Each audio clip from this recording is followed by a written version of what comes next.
Halo pecinta film zombie, gimana kabarnya? Semoga kita semua dalam keadaan sehat dan dimurahkan rezekinya. Amin. Mimin ucapkan selamat datang kembali buat kawan-kawan yang selalu meramaikan channel ini. Dan buat yang baru pertama kali berkunjung, Mimin ucapkan selamat bergabung. Mantap. Pada kesempatan ini, Removie akan mendongengkan sebuah film horor komedi zombie berjudul Dead Snow 2 Red vs Dead yang rilis tahun 2014 dan merupakan sebuah sequel dari film dengan judul Dead Snow. Kali ini, kisah berfokus pada perjuangan Martin yang masih selamat dari serangan di gunung untuk menghentikan keganasan zombie-zombie Nazi. Oke, langsung saja. So, kita buka pintu teaternya.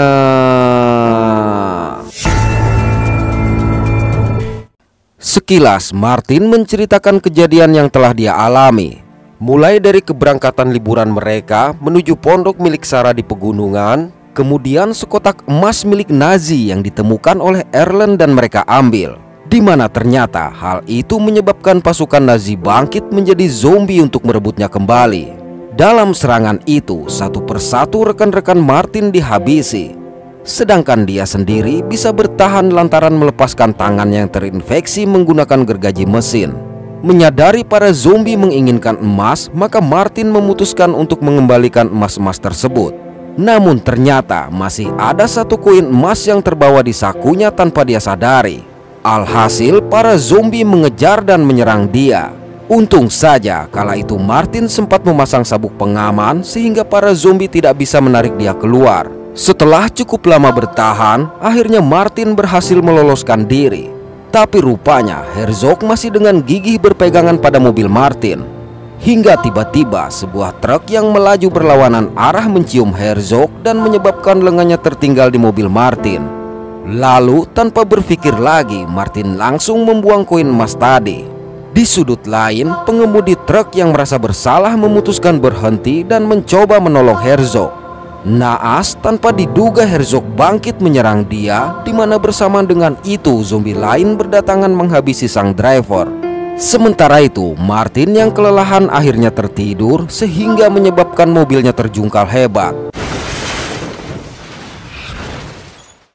Kembali pada Herzog, setelah memungut koin emas dan memasukkannya kembali ke kotak, sejenak Herzog menatap gambar ikan bertuliskan Talvik di kontainer, kemudian beralih memandangi kota. Beberapa waktu berlalu, Martin terbangun di rumah sakit dengan kondisi sudah terborgol. Di sini, seorang polisi mengatakan bahwa mereka telah menemukan tubuh semua rekan Martin, termasuk Hannah yang merupakan kekasih Martin. Hanya saja di leher Hannah tertancap sebuah kapak dengan sidik jari Martin. Oleh karenanya, dengan panik Martin menceritakan tentang kebangkitan tentara Nazi yang menyerang mereka. Sayang, polisi tidak mempercayai cerita itu dan menuduh dia telah menghabisi rekan-rekannya. Kemudian, sang dokter juga menceritakan bahwa mereka telah berhasil menyambungkan kembali lengan kanan Martin yang terputus menggunakan potongan lengan pucat yang mereka temukan di mobil. Ternyata, akibat pembekuan yang terjadi, potongan lengan itu masih berfungsi. Mendengarnya, sontak Martin mengatakan bahwa lengan tersebut adalah milik zombie. Sayang, tiba-tiba lengan zombie ini mengamuk dan menyerang orang di sana di luar kendali Martin. Namun dengan cepat mereka meringkus dan menyuntikkan bius ke tubuh Martin. Di waktu yang sama, Herzog merebut sebuah rumah warga dengan terlebih dahulu menghabisi pemiliknya. Lalu seorang dokter zombie Nazi menunjukkan potongan lengan milik Martin yang dia temukan dan menyambungkannya pada Herzog. Di malam hari, Herzog dan pasukannya mendatangi kuburan tentara Jerman yang gugur di Perang Dunia Kedua. Lantas dengan kekuatan penuh, dia memukul tanah, namun tidak terjadi apa-apa. Melihat itu, sang dokter berkata tubuh tentara di sana sudah membusuk karena tidak tertutup salju. Alhasil, Herzog mencegat seorang pendeta yang baru saja keluar dari gereja di pemakaman tersebut. Melihat Herzog yang sangat mengerikan, sontak sang pendeta bergegas kembali ke dalam gereja. Naas, Herzog tetap menghabisi dia. Lalu Herzog menyeret tubuh pendeta tadi keluar dan membangkitkan dia menjadi salah satu zombinya.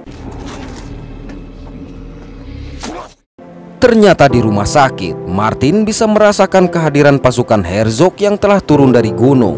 Sayang, dia tidak dapat berbuat apa-apa lantaran dalam kondisi terikat di tempat tidur.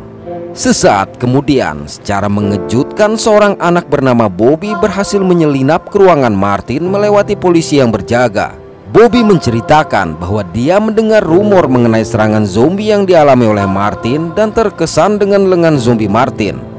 Bobby menambahkan, selain mengambil foto, dia juga akan memberitahukan informasi tersebut kepada pemburu zombie profesional yang ada di Amerika. Mendengar itu, Martin meminta Bobby untuk segera mengabari para pemburu zombie tersebut serta melepaskan ikatannya. Baru saja terlepas, tiba-tiba lengan Martin hilang kendali dan melemparkan Bobby keluar jendela.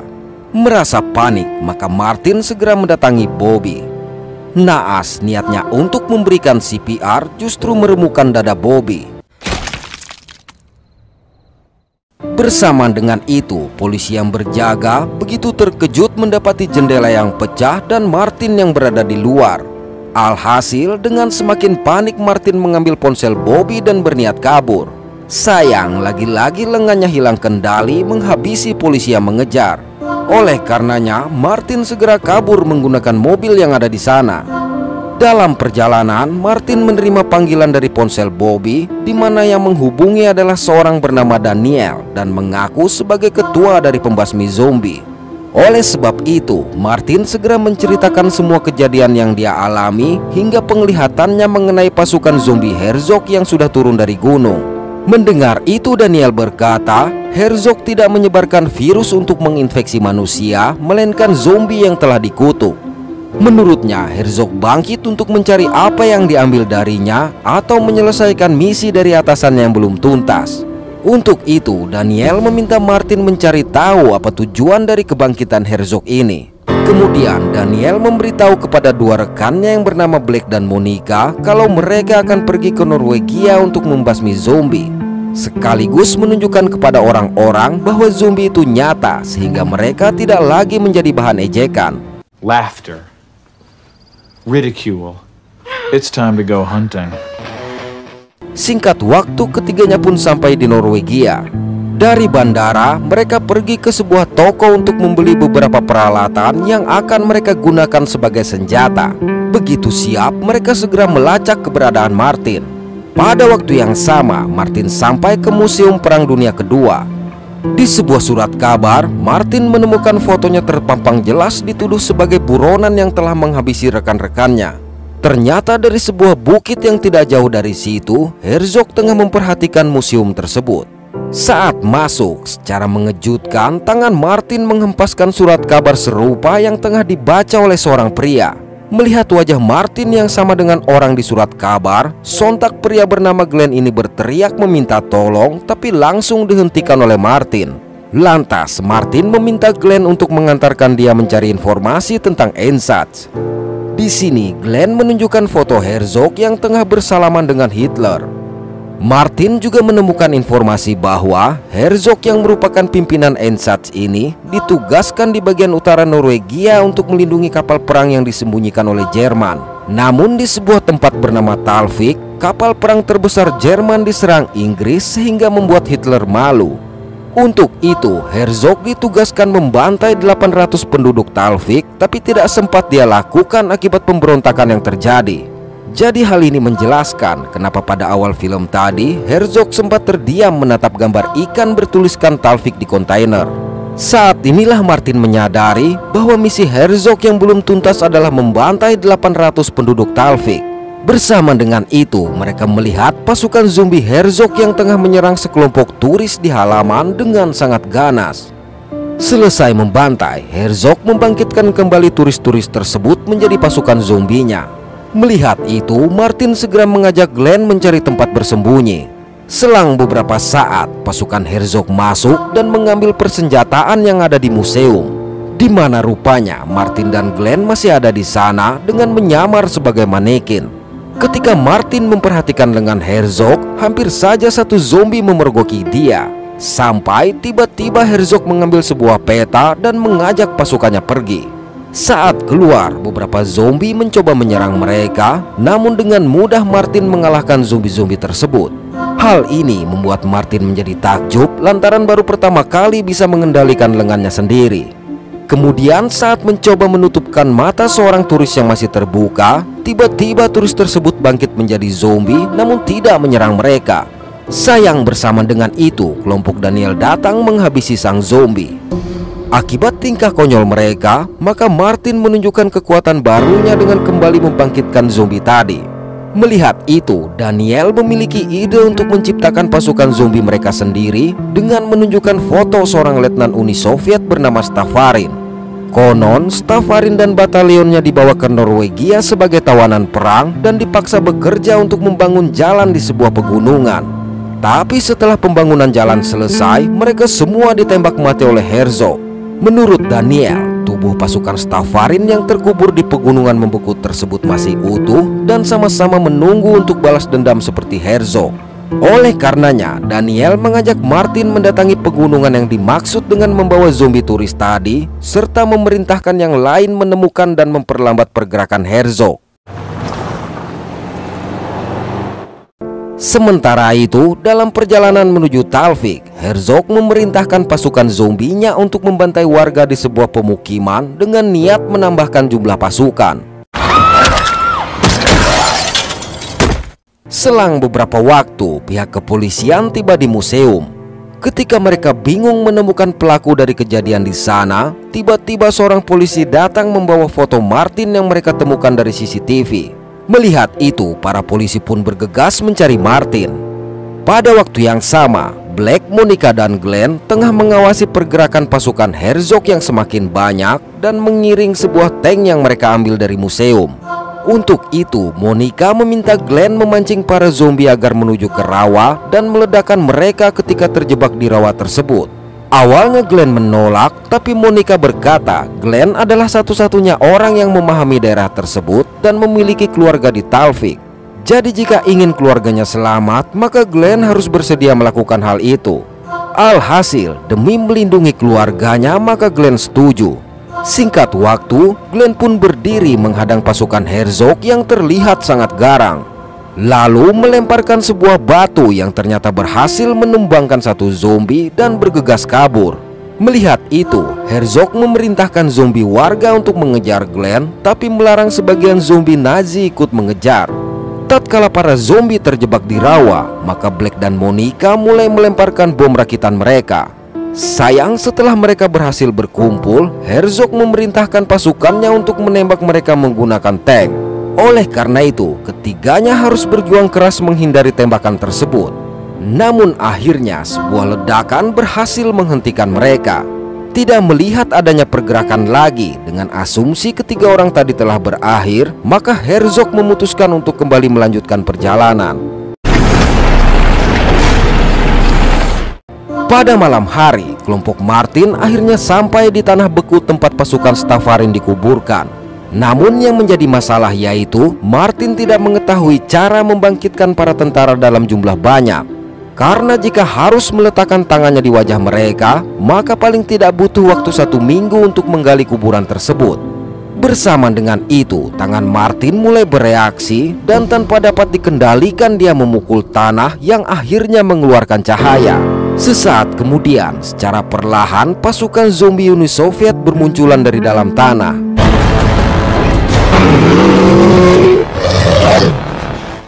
Lantas, satu zombie yang merupakan Letnan Stavarin maju ke hadapan Martin sehingga membuat dia gentar. Namun ternyata tujuan Stavarin adalah untuk menghormati majikannya. Keesokan hari, pasukan Herzog sampai di kota dan mulai mendatangi rumah-rumah warga. Mendengar kabar mengenai pasukan Nazi ini, pihak kepolisian yang tengah mengatur rencana pengejaran Martin terpaksa berubah rencana untuk menghentikan mereka terlebih dahulu. Sementara itu, pergerakan pasukan Herzog terhenti melihat Martin yang menghadang mereka. Di sini Martin berkata penduduk sudah mereka evakuasi, serta menyarankan agar Herzog membatalkan misi dan kembali ke kuburan. Sayang, Herzog dan pasukan zombinya justru tertawa mendengar ucapan Martin ini. Melihat itu, Martin segera menunjukkan lengan Herzog yang dia gunakan dan memanggil pasukan zombie Stavarin. Untuk sejenak, terlihat amarah antara Herzog dan Stavarin yang memiliki sejarah kelam bersama. Lalu Perang Dunia Kedua yang telah berhenti kembali terjadi.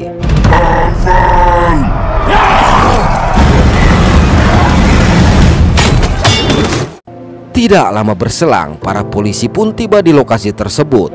Melihat itu, Herzog memerintahkan tentaranya untuk menggilas mobil polisi menggunakan tank, sedangkan dia berhadapan dengan Stavarin.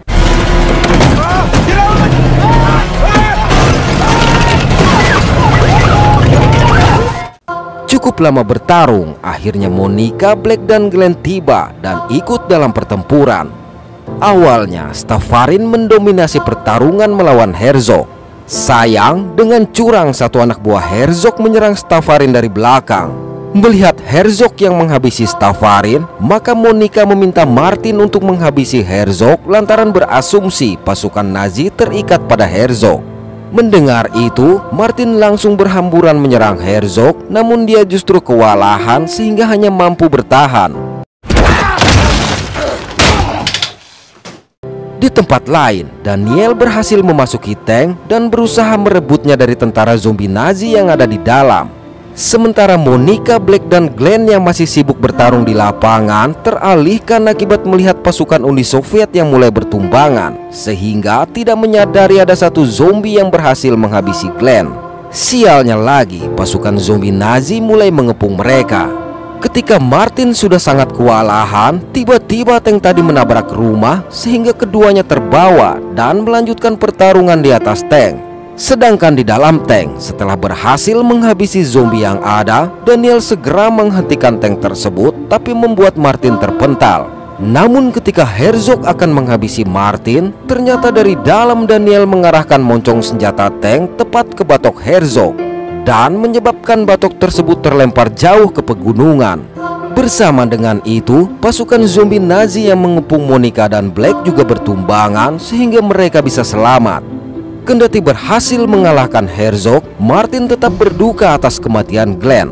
Kemudian kelompok pemburu zombie ini memutuskan untuk pulang. Setelah suasana hening, para polisi mulai keluar dari persembunyian dan hanya mendapati tubuh pasukan zombie Nazi dan Uni Soviet yang bergelimpangan. I don't know. Dari situ, Martin pergi menuju sebuah pemakaman tempat tubuh Hana dikebumikan. Kemudian dia menggali kuburan Hana dan membangkitkan Hana menjadi zombie.